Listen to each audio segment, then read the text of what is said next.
Hello students, welcome to your own channel maths marks classes. आज मैं फिर से आपके सामने हूँ परसेंटेज टॉपिक के साथ। लास्ट वीडियो में भी मैंने आपको करवाए थे कुछ इंपॉर्टेंट क्वेश्चन और आज भी हम करेंगे बाकी इंपॉर्टेंट क्वेश्चंस, क्योंकि आज की वीडियो बहुत ही इंपॉर्टेंट इसलिए होने वाली है क्योंकि इस पे बहुत सारे वो क्वेश्चंस आ रहे हैं जो एग्जाम में बार बार आ रहे हैं। और आप देख भी सकते हैं, फर्स्ट क्वेश्चन आपके सामने है जिसमें दिया गया है कि if the Heights of this cylinder is increase by 50% and the radius of its base is decreased by 10% and what the percentage it covered surface area change। So आपको क्या बताना है, इस तरह के क्वेश्चन मैंने पहले भी करवाए हैं। कभी एक बार अमाउंट दे दी जाए कि ये इंक्रीज हो रही है, दूसरे पार्ट पे डिक्रीज किया जाता है, तो हमें सिर्फ एक ही फॉर्मूला है जो अप्लाई करना है। वो क्या फॉर्मूला है आपके सामने। यदि फर्स्ट केस में आपकी क्या हो रही है, इंक्रीज हो रही है, क्या हाइट आपकी इंक्रीज हो रही है और आपका जो बेस है वो डिक्रीज हो रहा है, रेडियस डिक्रीज हो रही है, तो आपको बताना है कि ओवरऑल एरिया में आपका कितना इंक्रीज और डिक्रीज होगा। सो सिंपली आपको करना है, पहले भी कर चुके हैं कि 2% आपको इंक्रीज और डिक्रीज या बोथ इंक्रीज ऑर्डर में दी गई है, तो आपको यही अप्लाई करना है कि पहले 15% इंक्रीज हुआ, 15% प्लस, यदि इंक्रीज है नेक्स्ट केस में तो प्लस लगाना है, यदि यहाँ पे डिक्रीज है तो हम -10% निकालेंगे। आफ्टर दैट अगेन 15% प्लस है ऑफ 10%। अब ये 10% क्या है आपका माइनस का है, तो आपको इस तरीके से लिखना है। अब इसको सोल्व करते हैं, इन दोनों को सोल्व करेंगे, ये 5% आ जाएगा प्लस 15% ऑफ 10% आपको निकालना है और ये माइनस का है तो माइनस आपको ध्यान रखना है। यहाँ पे 5 3 सा 15, 5 2 सा 10 करेंगे तो ये क्या आ रहा है 5% और ये 3 -3/2 आपका आएगा यहाँ पे। तो -3/2 आपका क्या होता है, यहाँ पे परसेंटेज लगाएं और ये 1.5%। तो जब आपने 5% में से 3.5 आ जाएगा, तो ये यदि नेगेटिव आती है तो इंक्रीज नहीं होता, आपका डिक्रीज होता है, और यहाँ पे ये पॉजिटिव है तो आपका एरिया कितना इंक्रीज हुआ है 3.5। सो आपका आंसर क्या हुआ है यहाँ पे 3.5 इंक्रीज। ऑप्शन 2 आपका होगा आंसर। सो नेक्स्ट पार्ट में करते हैं, क्वेश्चन क्या है। नेक्स्ट क्वेश्चन भी बहुत ही इंपॉर्टेंट है, आपको समझ आ गए होंगे। यदि इंक्रीज और डिक्रीज में क्वेश्चन दिए जाए तो सिर्फ इसी फॉर्मूले से सारे क्वेश्चन आपके सोल्व हो जाएंगे। So next question है आपके पास, a candidate who scored 30% fail by 5% while the other candidate who scored 40% marks get 10%, then the minimum pass marks, the minimum marks required to the pass. Okay, so question को थोड़ा सा मैं briefly आपको explain कर देती हूँ। इसमें क्या हुआ कि एक कैंडिडेट के जो मार्क्स आए हैं वो फेल हो जाता है, वो 30% मार्क्स लेता है और 5 मार्क्स से वो फेल हो गया। एक सेकंड कैंडिडेट था जो पास हुआ है, उसके 40% मार्क्स आए हैं और मिनिमम मार्क्स जितने उसको ले रहे थे पास होने के लिए उससे 10 मार्क्स जो है उसके ज्यादा है। मतलब एक के तो पास होने से 5 कम आए हैं और एक के पास हो गया है, 40% मार्क्स लिए हैं और मिनिमम मार्क्स से 10 ज्यादा आए हैं। तो आपको बताना है कि पासिंग मार्क्स क्या थे, तो आपको ये बताना है। तो इन तरह के क्वेश्चंस में आपको क्या करना है मैं वो बताऊंगी ब्रीफली, बहुत ही शॉर्ट ट्रिक के साथ आपको बताऊंगी, तो आपको ध्यान से सुनना है।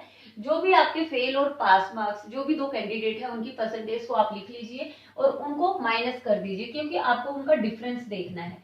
सो इन दोनों का डिफरेंस क्या आता है 40% और 30% का 10%, तो ये आ गया उनका डिफरेंस। ठीक है, उसके बाद आपको क्या, स्टूडेंट के 5 मार्क्स कम आए हैं पासिंग मार्क्स से और एक के 10 मार्क्स ज्यादा आए हैं पासिंग मार्क्स से, तो हम उन दोनों को भी ऐड कर लेते हैं। तो आपको इन दोनों को भी ऐड कर लेना है। सो ये हो गए आपके 15। ओके, सो 15 मार्क्स जो है टोटल हम दोनों को उनको ऐड करना है। सो ये दोनों इक्वल हुए, इन दोनों की सब्ट्रैक्शन और इन दोनों का, क्योंकि इन दोनों का डिफरेंस इतना ही आ रहा है।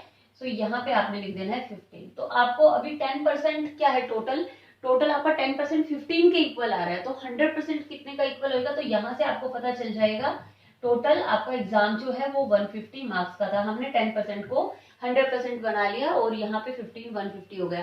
तो ये तो हो गया आपका टोटल मार्क्स की आपका इतने मार्क्स का एग्जाम था। अब आपको बताना है कि मिनिमम पासिंग मार्क्स उसको कितने चाहिए थे। अब उसके 30% आते हैं और 5 से वो, मतलब 5 और चाहिए थे उसको पास होने के लिए, तो हम निकाल लेते हैं इसी को। पहले हम देखते हैं 150 का 30% कितना होता है, उसके उतने मार्क्स आए थे और उसमें यदि 5 ऐड कर देंगे तो टोटल मार्क्स आ जाएंगे पासिंग मार्क्स। तो इसी को सोल्व करते हैं।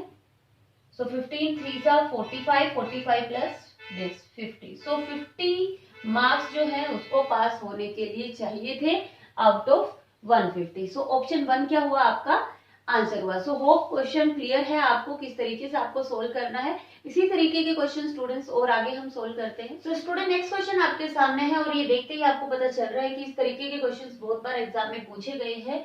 ये क्वेश्चन भी मैंने एग्जाम पेपर से ही उठाया है। 2 digit positive number, the digit in the unit place is equal to the square of the digit of the tens place, the difference of between both number is 54, What is the 40% of the original number? So थोड़ा सा brief में यदि explain करूँ तो question की statement क्या है। आप नंबर किस तरीके का बनेगा, आपके पास 2 डिजिट नंबर है। थोड़ा सा मैं वैसे एक्सप्लेन आपको कर रही हूँ क्वेश्चन की स्टेटमेंट ताकि आपको क्लियर हो जाए। यूनिट प्लेस पे जो नंबर है वो टेंस प्लेस के नंबर का डबल है। तो या तो आप इसको पूरे जनरल मेथड से करोगे x मान के, फिर उसको आप 2x कंसीडर करोगे, फिर एक नंबर बनाओगे, वो आपके लिए बहुत ही लेंथी क्वेश्चन हो जाएगा। तो इसी को हम शॉर्ट ट्रिक से करेंगे। हम कुछ ऐसे नंबर फाइंड आउट करते हैं 2 डिजिट के जो जिसमें आपका जो वंस प्लेस है वो डबल होगा टेंस प्लेस से। तो यहाँ तक मुझे ध्यान आ रहा है कि एक हमारा 24 होता है और एक हमारा 39 होता है। तो आप यहाँ देखो यूनिट प्लेस डबल आ रहा है। तो ये 2 नंबर हमने लिए। तो अब कौन सा कंसीडर करें, 24 करें या 39 करें, उसकी भी हिंट हमारे क्वेश्चन में ही है कि जब आप उनकी डिजिट को इंटरचेंज करेंगे तो उनका डिफरेंस 54 आ रहा है। तो डिजिट को इंटरचेंज कर रहे हैं, ये 42 बन जाएगा, ये 93 बन जाएगा। तो इन दोनों का जो डिफरेंस है वो 54 नहीं आ रहा है। तो इन दोनों का डिफरेंस आपका क्या आ रहा है, 54 आ रहा है। तो नंबर आपका 39 और 93 है। अब डायरेक्ट आपको नंबर नहीं पूछा है, पूछा गया है कि ओरिजिनल नंबर जो था उसका 40% क्या होगा। तो ओरिजिनल नंबर हमारा था 39 और 39 का आपको क्या निकालना है, 40% आपको निकालना है। तो जब स्टूडेंट्स आप इसको सोल्व करें आपको मिलेगा 15.6। तो आपका ऑप्शन 1 क्या होगा, आंसर होगा। तो इस तरीके से आपको इस क्वेश्चन को सोल्व करना है। थोड़ा सा दिमाग में आइडिया देख लीजिए कि according to the given statement direct number पे आ जाइए, डबल दे दिया, ट्रिपल दे दिया, तो इस तरीके के नंबर फाइंड आउट करें जो आपके डबल होंगे। तो उसके बाद आप क्वेश्चन को इजीली सोल्व कर सकते हैं। चलते हैं नेक्स्ट क्वेश्चन की तरफ। In a class of 60 student 40% can speak only Hindi, 25% can speak only English, rest of the students can speak the both language, so how many student can speak English. तो आपको question की statement क्या है, इसमें क्या है, 60 स्टूडेंट्स है class के अंदर, 60 स्टूडेंट्स के 40% हिंदी बोलते हैं और 25% जो हैं वो इंग्लिश बोलते हैं। उसके बाद जो बचे हुए स्टूडेंट्स हैं वो दोनों लैंग्वेज बोलते हैं। ठीक है, तो अब आपको बताना है कि टोटल इंग्लिश बोलने वाले कितने स्टूडेंट्स हैं। तो टोटल इंग्लिश में कौन से इंक्लूड हुए, बोथ जो बोल रहे हैं वो भी इंग्लिश में इंक्लूड हो रहे हैं और जो सिर्फ इंग्लिश बोल रहे हैं वो भी इंग्लिश में इंक्लूड हो रहे हैं। तो इस तरीके से आपको दिमाग लगा के इस क्वेश्चन को सोल्व करना है। सो हम क्या करेंगे, टोटल स्ट्रेंथ हमारी क्या है, 60। ठीक है, अब 60 स्टूडेंट्स की टोटल क्लास है, इसमें 60 के टोटल कितने परसेंट इंग्लिश बोलते हैं हम देख लेते हैं। सो पहले हमारे बोल रहे थे, आपके टोटल स्टूडेंट्स जो बोल रहे थे वो थे आपके 25% बोल रहे थे। ओके, एंड जो दोनों लैंग्वेज बोल रहे हैं वो कितने स्टूडेंट्स हैं आप वो भी देख लीजिए, क्योंकि 40% हिंदी, 25% टोटल कितने हो गए, 65। सो बचे हुए कितने परसेंटेज बची, 35% दोनों लैंग्वेज बोल रहे हैं। सो 35% में भी इंग्लिश वाले इंक्लूड हैं और ये अकेले जो इंग्लिश वाले हैं ये भी आपके इंग्लिश बोल रहे हैं। तो टोटल इंग्लिश बोलने वाले कितने हो गए, 35 + 20, 60% टोटल इंग्लिश बोल रहे हैं। सो आपको सिर्फ क्या करना है, वेरी सिंपल क्वेश्चन, 60 का 60% आपको निकाल लेना है। ठीक है, डायरेक्ट आपका आंसर आ जाएगा। तो 6 6 जा 36, तो 36 आपका थर्ड ऑप्शन है, यही आपका क्या होगा, आंसर होगा। सो होप ये क्वेश्चन भी क्लियर है। सिंपली आपको क्या करना है, इंग्लिश बोलने वाले टोटल स्टूडेंट्स टोटल परसेंटेज निकालनी है और टोटल स्टूडेंट्स का उतने ही परसेंट निकाल देना है, आपका आंसर आपके सामने होगा। सो और कुछ क्वेश्चंस करते हैं स्टूडेंट्स इसी तरीके से सोल्व। स्टूडेंट नेक्स्ट क्वेश्चन आपके सामने है, लाइब्रेरी से रिलेटेड ये क्वेश्चन दिया गया है कि in a library 30% book of English, 50% book of Hindi and the remaining 500 are the other language. Means जो लास्ट क्वेश्चन हमने किया था कि इतने स्टूडेंट्स इंग्लिश बोलते हैं इतने हिंदी बोलते हैं, उसी टाइप का ये क्वेश्चन है, पर यहाँ पे क्या दिया गया है कि 500 अदर लैंग्वेज, जहाँ पे परसेंटेज दी गई थी अब यहाँ पे वो नंबर दे दिया गया है। तो ये क्वेश्चन हो जाएगा उससे भी इजी वे से हम इसको सोल्व करेंगे। स्टूडेंट्स बस दिमाग में ट्रिक लगाते रहते हैं, 30% इंग्लिश बोल रहे हैं, 50% हिंदी है और बाकी है अदर लैंग्वेज की। उसमें था बोथ लैंग्वेजेस बोल रहे थे, पीछे वाले जो क्वेश्चन किया था उसमें दोनों लैंग्वेज बोथ में थी, अब यहाँ पे अदर लैंग्वेज है, ये दोनों लैंग्वेज की बुक नहीं है, अदर लैंग्वेज की बुक है। तो बहुत ही सिंपल क्वेश्चन है कि रिमेनिंग बुक्स जो है वो अदर लैंग्वेज की हैं, वो है आपके पास 500। ओके, सो वो कितनी है 500। और यहाँ पे आपका रिमेनिंग परसेंटेज भी हम देख लेते हैं और उसी के इक्वल हम 500 को पुट करेंगे। सो 30% इंग्लिश, 50% हिंदी, टोटल हो गया आपका 80%। सो आपका टोटल 80% जो है वो आपकी हिंदी और इंग्लिश की बुक है। तो बचे कितने हैं 20%। सो ये किसके इक्वल हो गया 20% इक्वल टू 500। यस, तो अभी आपको 100% बना लेना है क्योंकि आपकी टोटल बुक्स आपको बतानी है। तो 100% बुक कितनी थी, इसको आप किससे मल्टीप्लाई करेंगे 5 से। तो ये आपका हो जाएगा 100% और ये आपको 5 से मल्टीप्लाई करने से आपके आ जाएंगे 100% बुक मीन्स टोटल बुक। तो आपका आंसर क्या आ जाएगा 4th पार्ट। तो ये आपका हो गया आंसर। तो इस तरीके से आपको शॉर्ट ट्रिक्स यूज करनी है जो मैं आपको बता रही हूँ।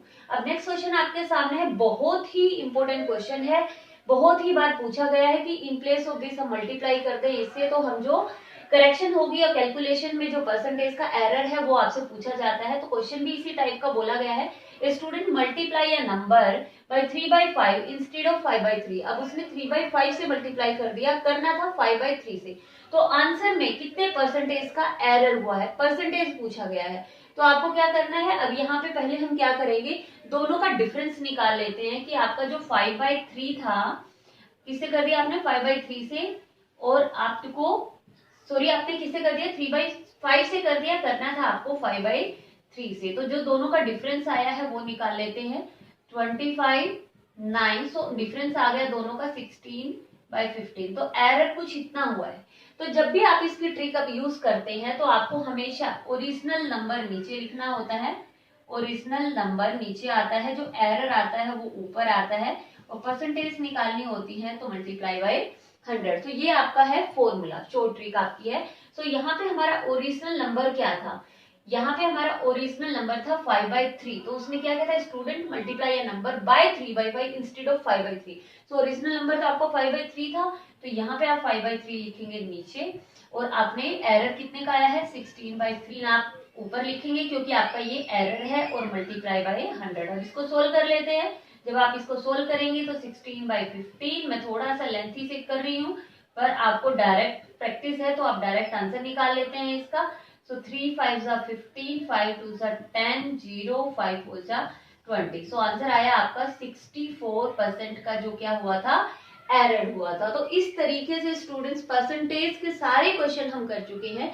परसेंटेज में जितने भी क्वेश्चन पूछे जाते हैं हम इन 3 वीडियोस में सारे क्वेश्चन कंप्लीट कर चुके हैं। यदि फिर भी आपका कोई क्वेश्चन रहता है जो आप मुझसे पूछना चाहते हैं तो वो आप कमेंट बॉक्स में कमेंट करके मुझसे पूछ सकते हैं। और स्टूडेंट यदि आपको कोई और वीडियोस और ट्रिक्स आपको देखनी है तो आप मेरी अदर वीडियो को जाके चेक करें। और यदि आपको कोई और टॉपिक मुझसे समझना है, आप चाहते हैं कि मैं उसकी शॉर्ट ट्रिक आपके लिए भेजूं, तो आप वो भी मुझे कमेंट बॉक्स में कमेंट करके बता सकते हैं। जो न्यू स्टूडेंट्स आज मेरे साथ जुड़ रहे हैं तो प्लीज कर दीजिए चैनल को सब्सक्राइब, क्योंकि चैनल की नोटिफिकेशन आपको तभी मिलेगी तब आप करेंगे चैनल को सब्सक्राइब। सो स्टूडेंट्स वेट कीजिए, नेक्स्ट टॉपिक न्यू टॉपिक के साथ हम जल्द ही आपके सामने होंगे।